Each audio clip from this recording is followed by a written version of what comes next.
Howdy. Welcome to Ausgrave Royalty. I'm Justin. I got a good one for y'all today. Been waiting on making this one. Looking forward to it.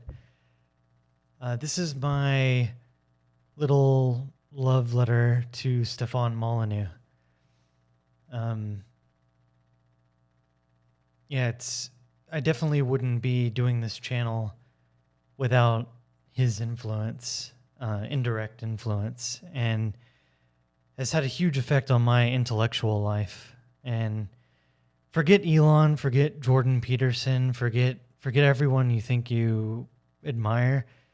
Stefan Molyneux is probably the most brilliant mind alive today and gives you hope in this bleak time where we're at, that someone so brilliant has the tool of the internet to spread the word as much as he can, to get all of his ideas and insights out to the max amount of people. And there's an argument that he might be the greatest philosopher in human history, easily by numbers, even more than Socrates, and I think by brilliance as well. So,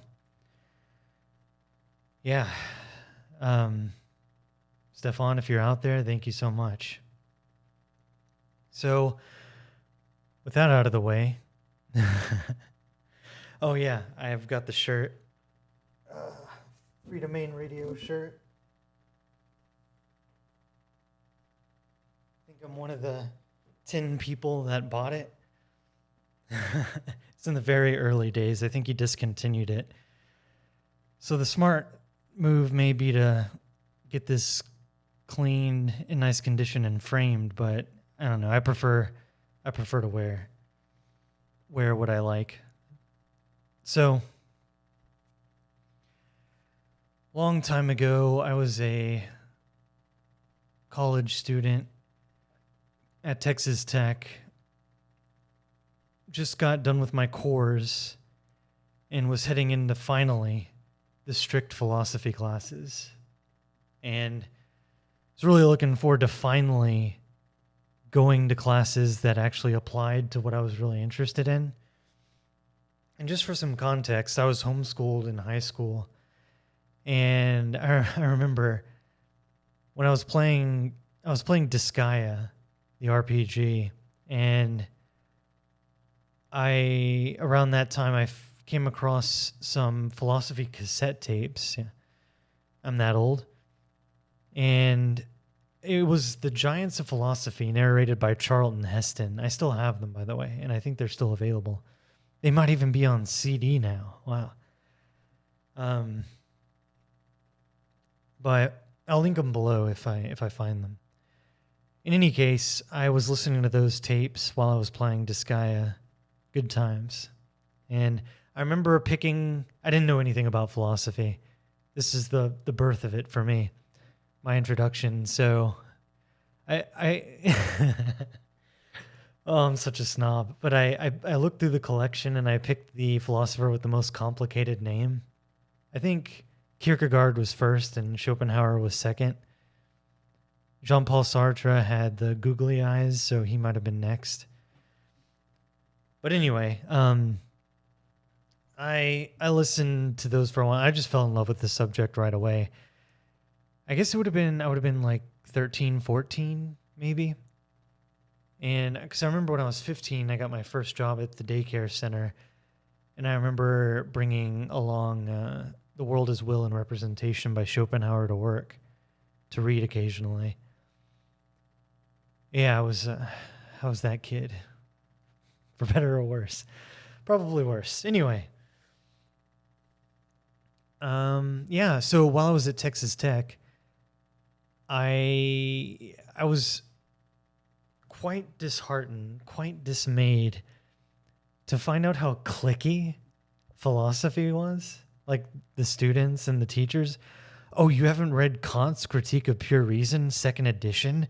You read the 3rd edition? That translation is trash, man. And you think you know any philosophy? Oh my God. You take Heidegger seriously? Oh my God. Oh God. The headache. It's amazing, like, you know, the This will relate, but I'm high in agreeableness in like the big 5 personality traits, which means I'm very diplomatic. I get along with most people. The downside is I get taken advantage of a lot because I'm naive and very trusting. So my big life mission is good boundaries, and I'll talk about more about that on the channel.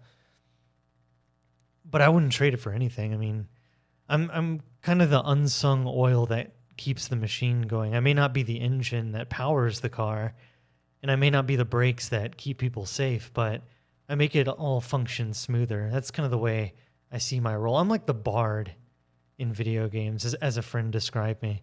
As a matter of fact, the greatest compliment I've ever gotten was someone I knew for just a few weeks that I worked with, and he, in front of everybody at the work, managers and our little get together, he called me out. He's like, "Justin, you just make everything better."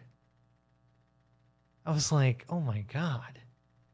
I guess so, it's like 15 years ago now. I still remember that. It's such a great compliment. Anyway. This video is going to be long. Stay on track, Justin. So, yeah, I could rant. I'll rant about that some other time, about the academic philosophy scene. It's kind of oxymoronic in a way, but needless to say, mired down in that environment, I still love philosophy. Nothing can take that away from me, and I still love it to this day, even though it manifests differently than reading primary texts and exploring just philosophers. Now I apply my philosophical knowledge and interest to other subjects. Anyway, during this time, I found Molyneux, and he was doing his channel was Freedomain Radio, not Freedomain. He's since shortened it to just Freedomain. I grew up with Freedomain Radio, so I still call it that. Forgive me, Steph. But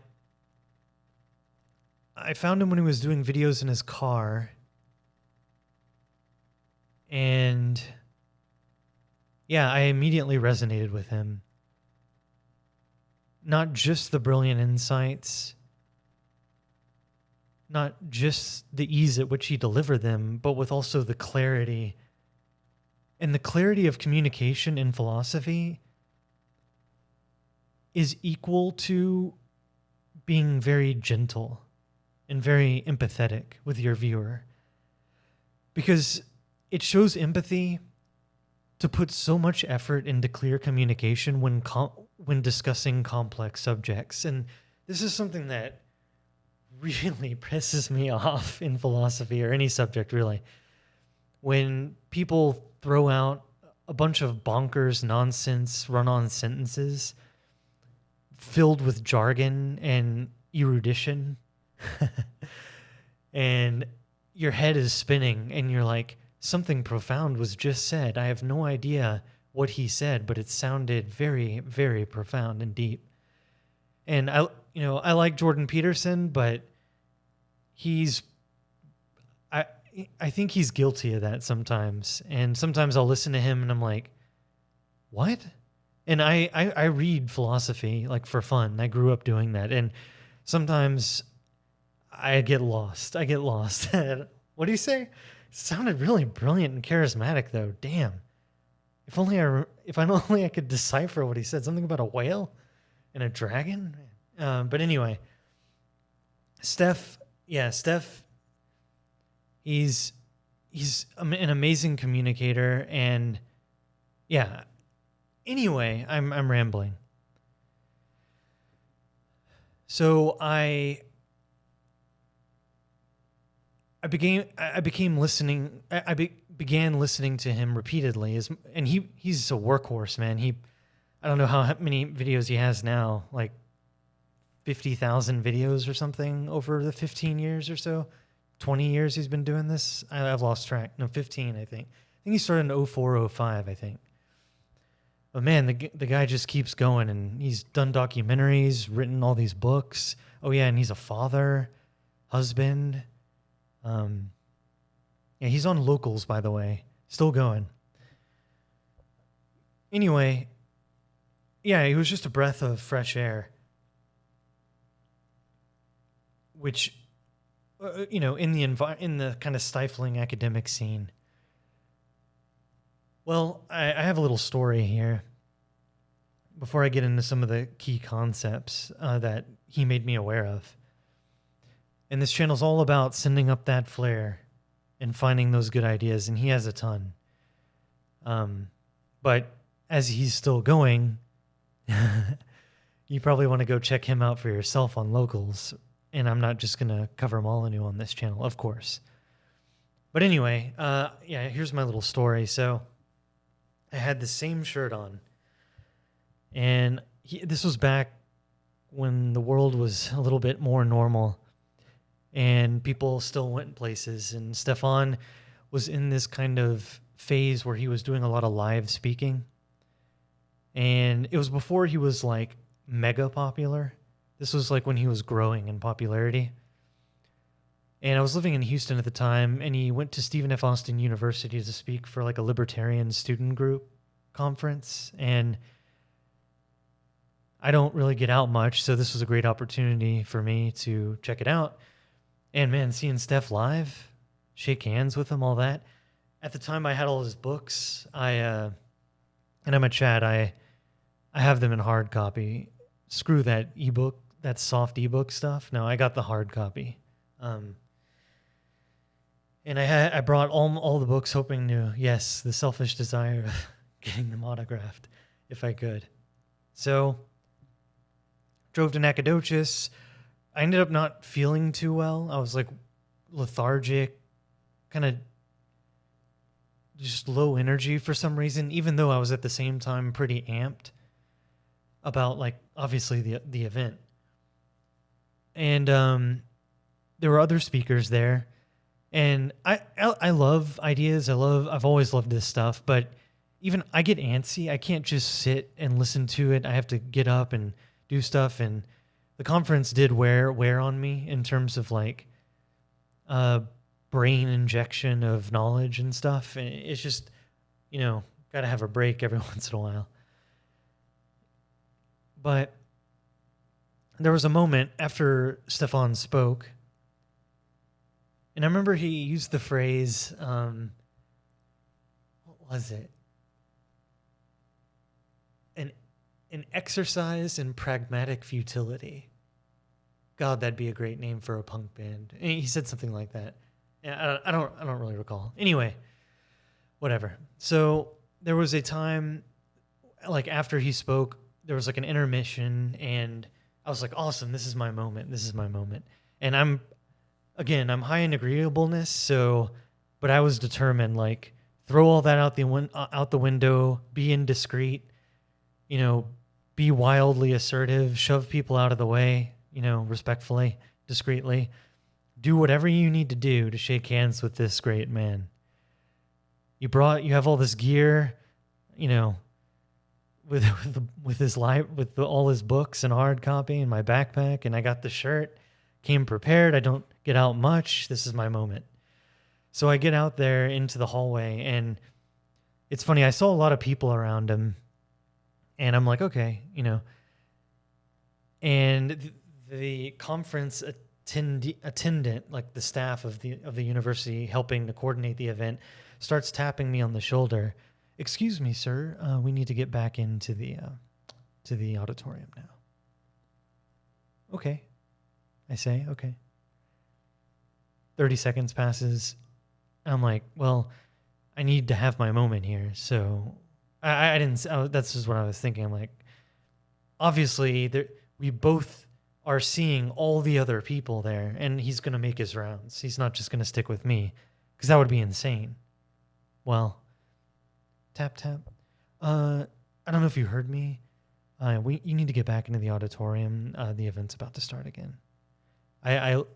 Again, for the agreeable among us to get perturbed, you got to try, and you got to be very special.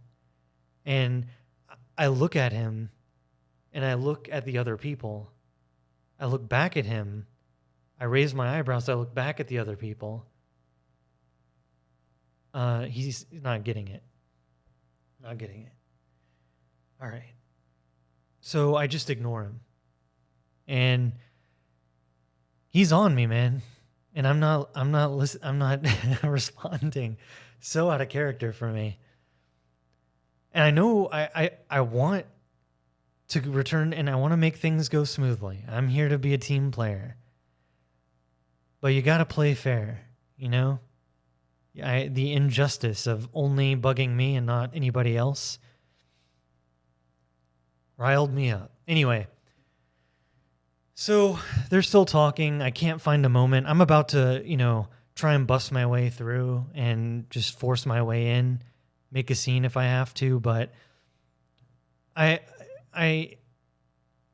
even while I was prepared to do that, I never got a good moment to do that.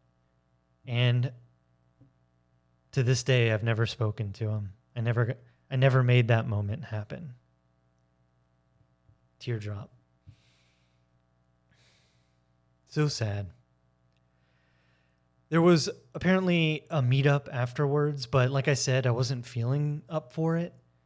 I wasn't feeling good, and I didn't want to I just didn't have the willpower, even with the incredible opportunity in front of me, to do it. I was just like, I'm Pavlovianly conditioned to just other people are going to have their thing and I'm not going to be able to force my way in. And even if I do, I'm like, finally, God, Steph, hello?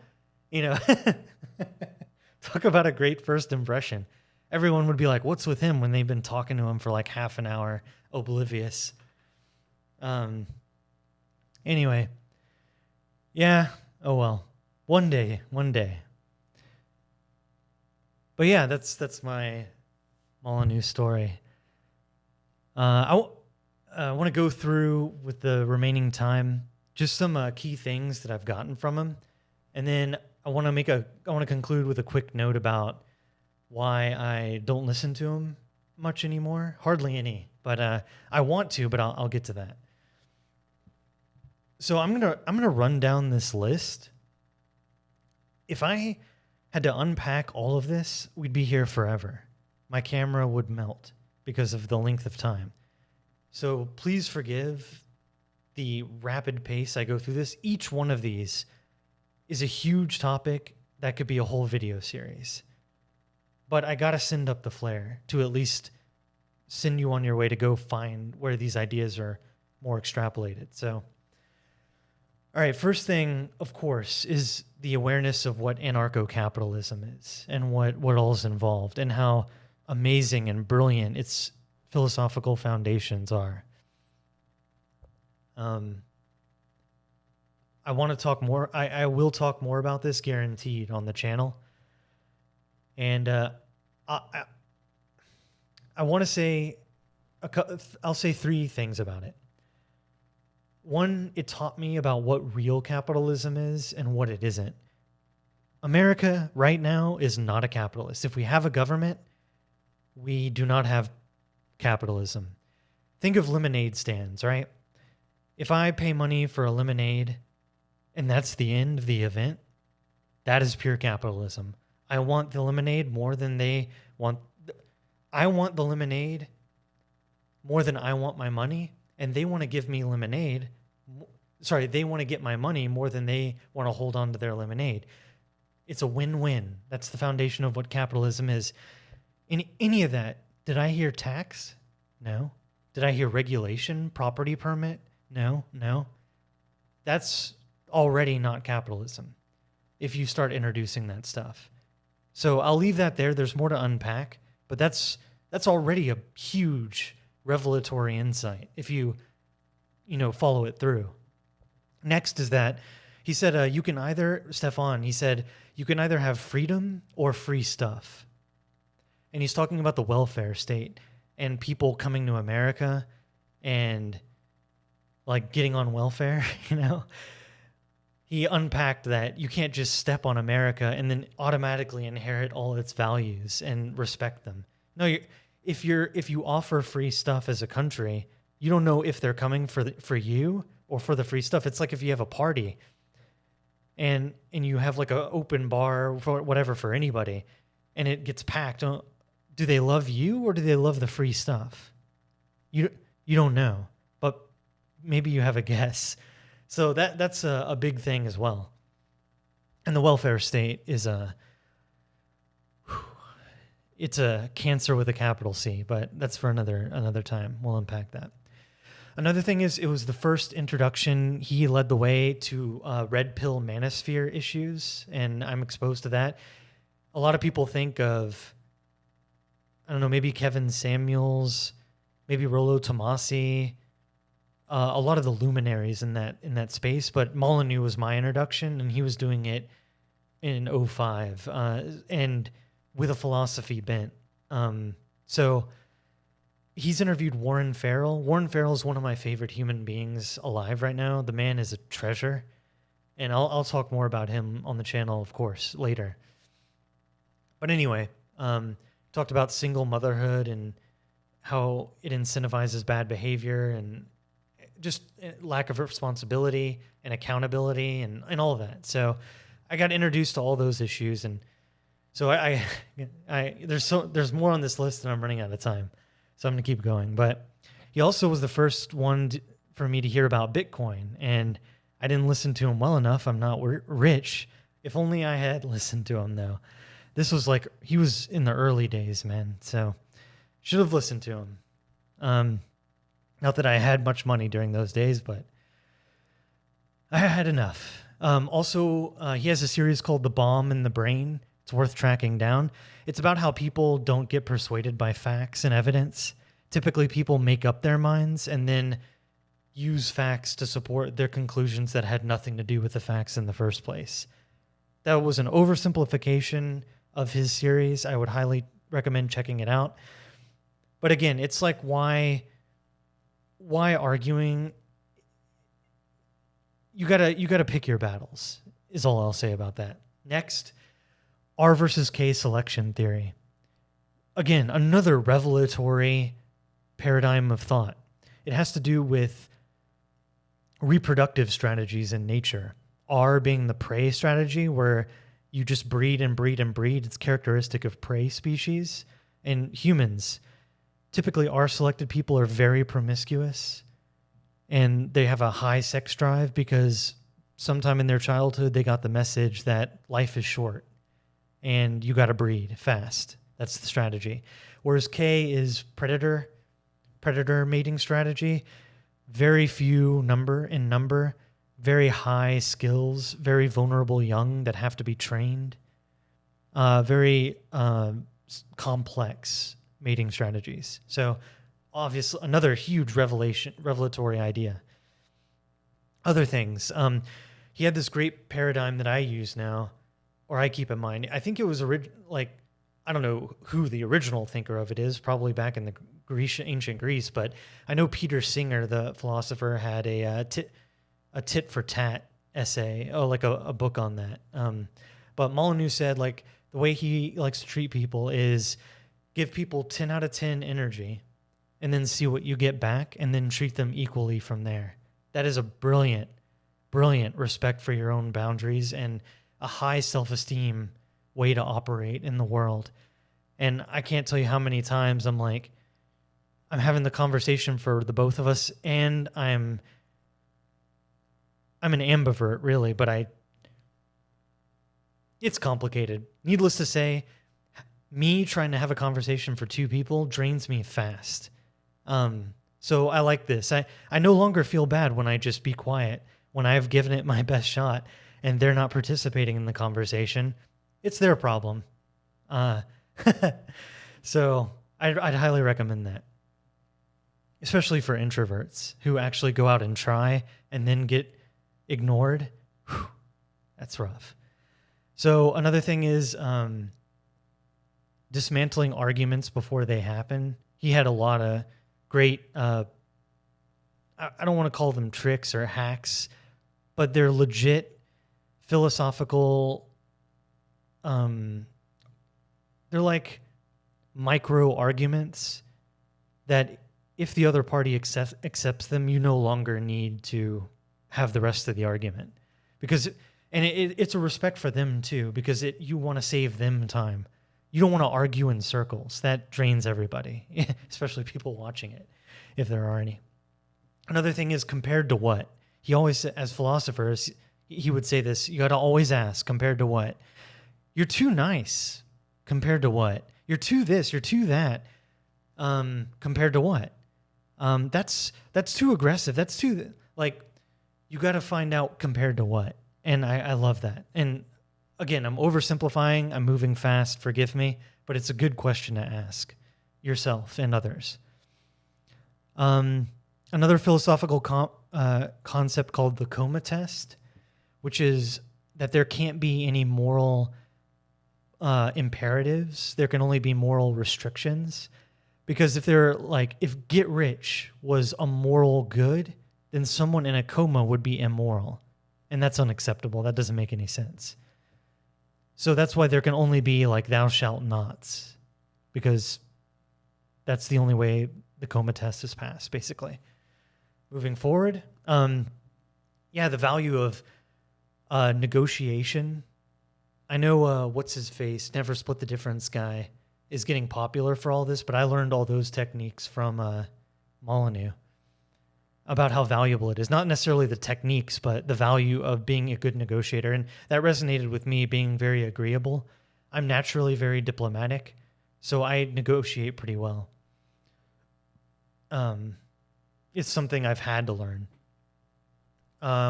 We are very close to out of time, so a few more here. Putting parenting at the center of philosophy. Huge. No spanking ever. It's radical, but God forbid you don't hit your child. I don't know. Because when you spank your child, look up Simon the Boxer. Stefan Molyneux, Simon the Boxer. The child will learn to normalize pain and all that. It's a whole thing, but that's one thing he's contributed. Another thing is don't parent in the moment, which is arguments from authority. You want to set rules with your kids. Like if you're going to the park, if I call you, you got to come. Otherwise, we can't go to the park again. Is that understood? Okay, go play. Now the child knows that if you call them back and they don't respond, you can hold them to that standard. You don't just flip out in the middle of while they're swinging and they didn't come in the first time. So anyway, last thing, he has a philosophical call-in show. Talk about innovation. But yeah, he's actually helping people with their issues from a philosophical angle. And these are brilliant. Brilliant for a lot of reasons, because it modeled how to talk to people really well about deep issues and keeping it communicative and nice and all that. So he still does them. I would highly encourage y'all to check that out. He's on Locals. I'll leave the link below. And finally, last thing. Shout out to Dr. Duke Pesta. I love their conversations about Dostoevsky, the novels, and the Screw Tape Letters. Just their conversations. They have such a good chemistry. They're such a treat to watch and behold. Just go check them out. Look up those interviews. Very brilliant. And he's interviewed Jordan Peterson before he got mega huge. Oh, when he was on the rise, but not mega huge. He's interviewed Warren Ferrell. A lot of people in the space, and just a brilliant, wonderful dude. Go check him out, Steph. I love you. Keep doing what you're doing. And to my people, I'll see you all in the next video. Thanks for hanging in there with me. Have a good one. Bye-bye.